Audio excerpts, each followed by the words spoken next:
ለምንድነው አንዳንዶች ሌት ተቀን እየሰሩ ድሃ የሚሆኑት? ሌሎች ደግሞ እየተዝናኑ ሀብታቸው የሚጨምረው? ልዩነቱ ጉልበት ላይ ሳይሆን ሚስጥር ላይ ነው። ዛሬ ሀብታሞች ማንም እንዲያውቅባቸው የማይፈልጓቸው ሶስት የገንዘብ ሚስጥሮች እነግራችኋለሁ።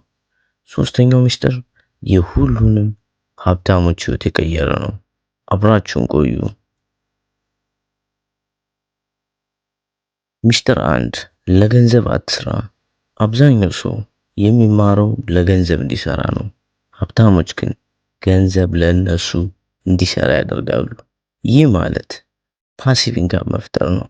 አንተ ተኝተህ እንኳን ገቢ የሚያመጣል ሲስተም ከሌለ እስከ ለተሞት መስራት ይኖርብሃል። ሚስጥር 2 ንብረትና ዕዳን መለየት። ሀብታሞች አሴት ወይም ደግሞ ገቢ የሚያመጣ ነገር ይገዛሉ። ድሆች ግን ሊያቢሊቲ ወጪ የሚጠይቅ ነገር ይገዛሉ። አዲስ ስልክ ወይም ውድ ልብስ መግዛት ሀብታም አያደርግም። እውነተኛ ሀብታም መጀመሪያ ገቢ የሚያመጣ ቢዝነስ ላይ ያውላል።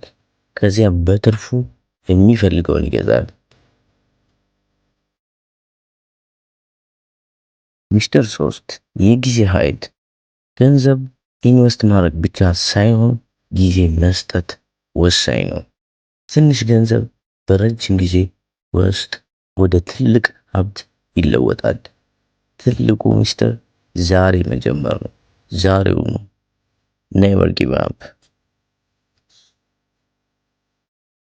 ይህ ቪዲዮ ከወደዳችሁት ላይክ አድርጉት።